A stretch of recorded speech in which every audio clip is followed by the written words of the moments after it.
औज़ुबिल्लाहिमिनश्शैतानिर्रजीम बिस्मिल्लाहिर्रहमानिर्रहीम अस्सलामु अलैकुम। उम्मीद है जी आप सब खैरियत से होंगे। अल्लाह ताला आप तमाम लोगों को और आपकी तमाम लोगों की फैमिलीज़ को अपने हिफ्ज़-ओ-अमान में रखे। हमारी जो बेसिक इकोनोमेट्रिक्स की आखिरी क्लास थी, उस आखिरी क्लास में हमने ऑटो कोरिलेशन की बेसिक कॉन्सेप्ट्स को जो है वो थोड़ा सा डिस्कस किया था और हमने ये डिस्कस किया था कि ऑटो कोरिलेशन इट्सेल्फ क्या होती है। तो हमारी जो डिस्कशन थी उसमें हमने कहा था कि ये जो एरर टर्म है एक टाइम पीरियड की, उस एरर टर्म का दूसरे टाइम पीरियड के एरर टर्म के साथ कोई रिलेशनशिप नहीं होना चाहिए।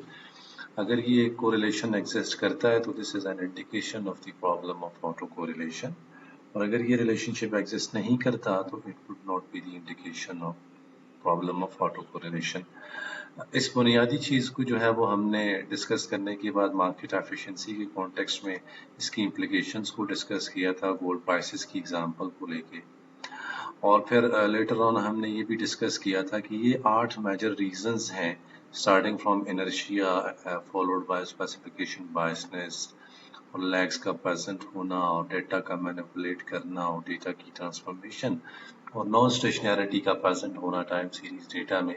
ये वो तमाम के तमाम कॉजेज हैं, ये वो रीजंस हैं जिसकी वजह से ऑटो कोरिलेशन या सीरियल कोरिलेशन का प्रॉब्लम होता है।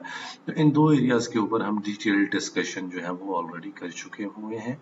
पहला एरिया था ऑटो कोरिलेशन इटसेल्फ क्या है, what is the basic essence, what is the philosophy, what is the basic concept behind this concept of autocorrelation, and then followed by major reasons of the causes that may result in the identification of this problem of autocorrelation in data, especially the time series data.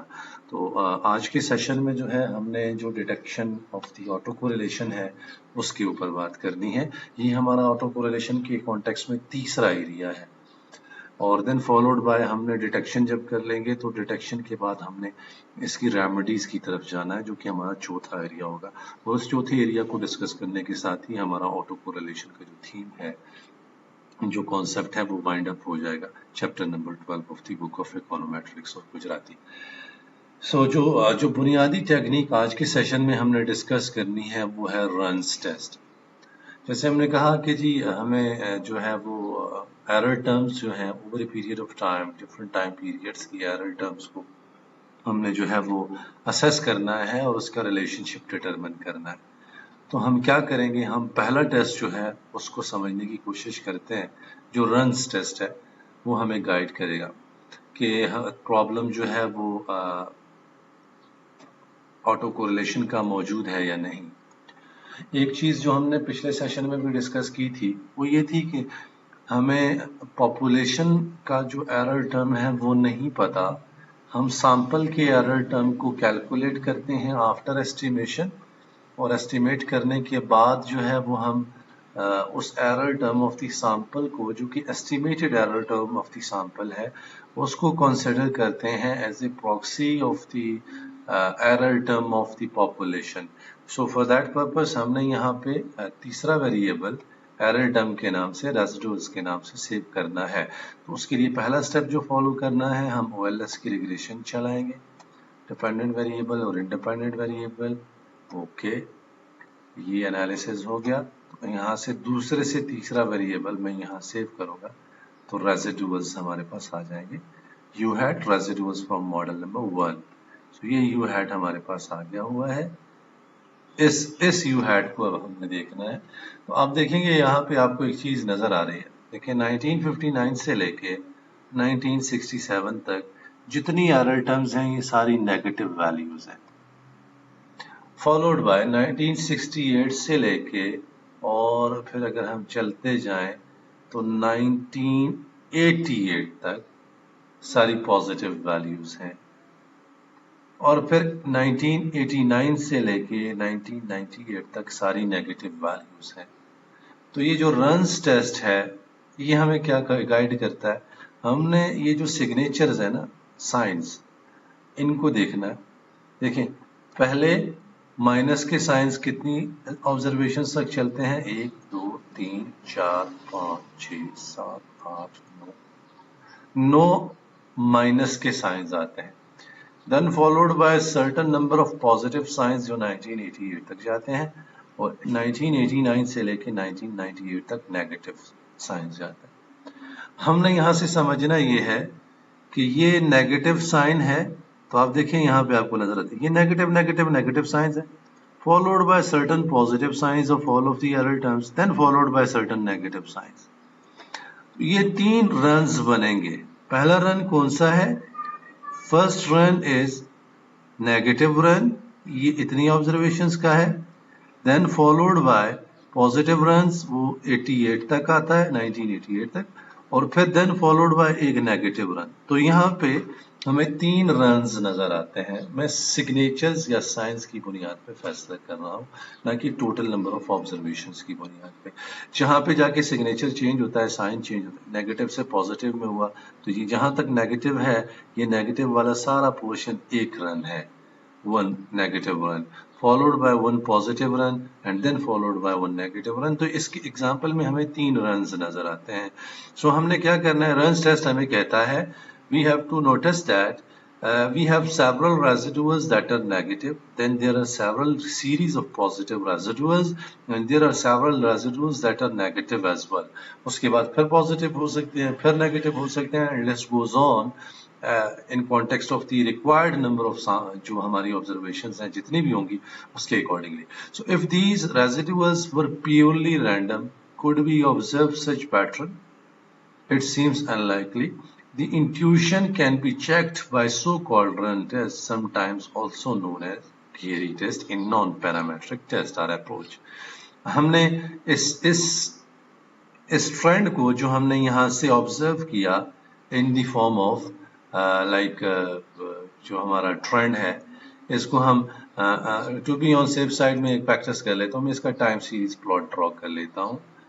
Time series plot over a period of time, आप देखिए ये हमें एक trend है जो इसका नजर आ रहा है 1960 से लेके 1995 1998 तक। So based on this trend कुछ वैल्यूज जो है वो ये देखें 0 है ना, तो कुछ वैल्यूज 0 से नेगेटिव साइड पे हैं, फिर कुछ पॉजिटिव साइड पे हैं, फिर कुछ नेगेटिव साइड पे है। तो ये यहाँ से लेके यहाँ तक ये पहला नेगेटिव रन है, फॉलोड बाय ये पॉजिटिव पॉजिटिव पॉजिटिव साइड है, तो ये पॉजिटिव रन्स हैं, और फिर यहाँ से लेके ये ऑनवर्ड नेगेटिव वैल्यूज हैं, तो ये नेगेटिव रन को इंडिकेट कर रहा है। But there are 3 runs.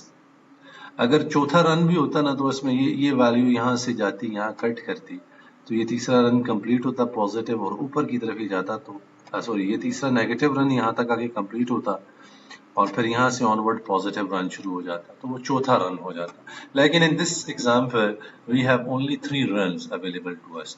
So in order to assess the concept of auto correlation through the technique of runs test, what we have to do is हमने capture करने की कोशिश करनी है through the approach of non parametric test और non parametric approach of runs test कि यहाँ से कोई हमें डेडिकेटेड पैटर्न भी मिलता है या नहीं मिलता।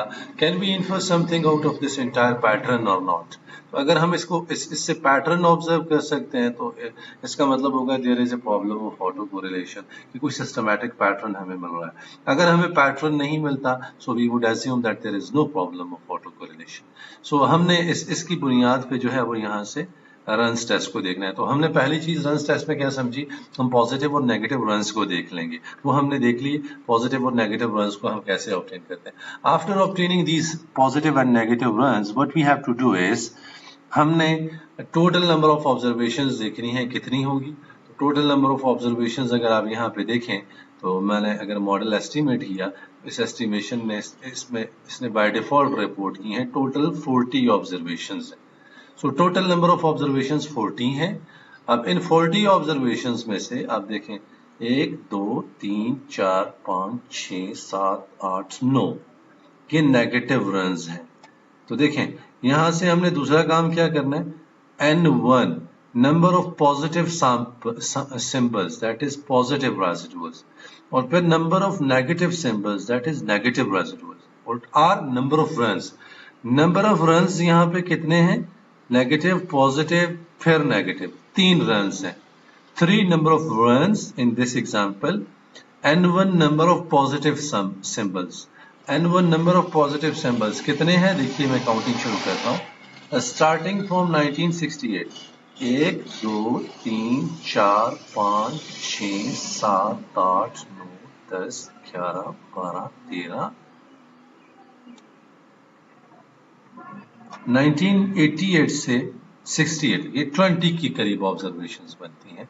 फिर 1 2 3 4 5 6 7 8 9 10 ये 21 ये हैं, 10 ये हैं और 9 ऑब्जर्वेशंस ये हैं। तो 9 और 10 19 ऑब्जर्वेशंस नेगेटिव हैं और जो 21 ऑब्जर्वेशंस हैं ये प्रोबेबली जो है वो पॉजिटिव ऑब्जर्वेशंस हैं। तो ये पॉजिटिव रेजिडुअल्स की काउंटिंग हम कर लें तो ये n1 हो जाएंगे, नेगेटिव की काउंटिंग करेंगे तो n2 हो जाएंगे। n टोटल है n1 प्लस n2 का। r क्या है? नंबर ऑफ रन्स हो जाएंगे 3। ये फॉर्मूला है expected value of r mean value 2n1 n2 divided by n plus 1 और variance of this r is 2n1 n2 into 2n1 n2 minus n divided by n square into n minus 1। इस फॉर्मूले के मुताबिक हम variance calculate कर लेंगे। Variance को आप स्क्वायर रूट कर लें तो ये आपको मिल जाता है स्टैंडर्ड डेविएशन। तो based on this given example क्या एज्यूम किया गया, इस वैल्यूज के अंदर इसके अंदर अगर वैल्यूज पुट कर ली जाए तो आप देख लें यहाँ पे n1 की n2 की n की वैल्यू पुट कर लें तो मीन वैल्यू बनती है 10.97 और वेरिएंस जो है n1 n2 n1 n2 n minus 1 calculation कर लें तो ये बन जाता है 9.69। इस 9.69 को अगर आप स्क्वायर रूट कर लें तो 3.11 बन जाता है। अब जो रन्स टेस्ट की बेसिक फिलोसफी है वो क्या कहती है, एक्सपेक्टेड वैल्यू ऑफ आर, ये एक इंटरवल है जो कि दिया गया इसके लिए रन्स टेस्ट में कि 95% जो हमारा कॉन्फिडेंस है या 5% लेवल ऑफ सिग्निफिकेंस है उसके ऊपर जो वैल्यू होगी इस आर की, नंबर ऑफ रन्स की, वो इस इंटरवल के दरमियान फॉल करेगी कि एक्सपेक्टेड वैल्यू ऑफ आर ये वाली value minus 1.96 into standard deviation of R. तो एक्सपेक्टेड वैल्यू ऑफ आर क्या है 10.97 और 3.11 जो है वो यहाँ पे 1.96 के साथ मल्टीप्लाई होगा। This should be less than और इक्वल टू आर, चूंकि नंबर ऑफ रन्स है 3 बेसिकली वैल्यू है आर जो हमारे इस एग्जांपल के केस में, and this would be less than और equal to expected value of R which is mean value of R जो कि वंस अगेन क्या है 10.97 and then followed by plus 1.96 into standard deviation of r 3.11। इनको अगर आप देख लेना ये माइनस के साथ है और ये प्लस के साथ है, देखें इनको अगर आप कैलकुलेट कर लें तो इनकी कैलकुलेशन के बाद जो हमें रिजल्ट मिलता है तो r की वैल्यू जो है दिस शुड बी, ये इस साइड वाली कैलकुलेशन जो है ना, ये वाली कैलकुलेशन यहां तक ये कैलकुलेशन बनती है 4.8 और जो पॉजिटिव साइड वाली कैलकुलेशन है ये वाली वैल्यूज पुट करने के बाद वो बनती है 17.07। अब हमारे इस एग्जांपल की केस में जो है वो r की वैल्यू क्या थी, नंबर ऑफ रन्स तो हमने यहाँ पे देखें कितने रखे, एक पॉजिटिव दो negative, negative followed by positive and then followed by negative, तो 3 रन्स हैं। तो 3 इज इन बिटवीन दिस, हाँ जी 4 5 6 7 8 9 10 और 17। तो क्या 3 इसके दरमियान फॉल करता है या नहीं करता, ये हमने डिटरमिन करना। तो यहाँ पे 3 इसके दरमियान फॉल नहीं करता बिकॉज 3 इज समथिंग जो इससे पहले आएगी।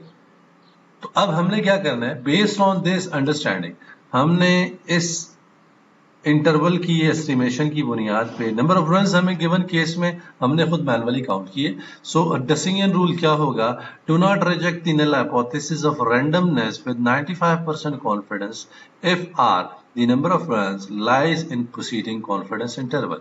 Reject the null hypothesis if estimated R lies outside these limits. Note, you may choose any level of significance you want. Z distribution है basically, चूंकि इंटरवल की फॉर्म में हमें दी गई है। तो अब हम क्या करते हैं, हमने यहाँ से अपने लिए जो डिसीजन है वो डिटरमिन करना है। और डिसीजन हम कैसे डिटरमिन करेंगे, आर की वैल्यू अगर इन दो इंटरवल्स के दरमियान फॉल करेगी। तो नल हाइपोथेसिस ऑफ रैंडमनेस का मतलब क्या है कि देयर इज नो प्रॉपर जो हमारा ट्रेंड है in these error terms. So it means that error terms are random, which means that there is no proper sophisticated sort of relationship between the error terms that we can capture. अगर उसके दरमियान कोई relationship हो तो हमें एक sophisticated pattern नजर आए, तो कोई डेडिकेटेड पैटर्न नजर नहीं आता जिससे हम ये इन्फर कर सकें कि over a period of time shocks की नेचर क्या बनने जा रही है. सो इट मींस दैट अगर तो वो रैंडम है तो इसका मतलब है ऑटो कोरिलेशन नहीं है, और अगर वो रैंडम नहीं है तो ऑटो कोरिलेशन होगी. तो नल हाइपोथेसिस ऑफ रैंडमनेस का मतलब that there is no auto correlation. कब?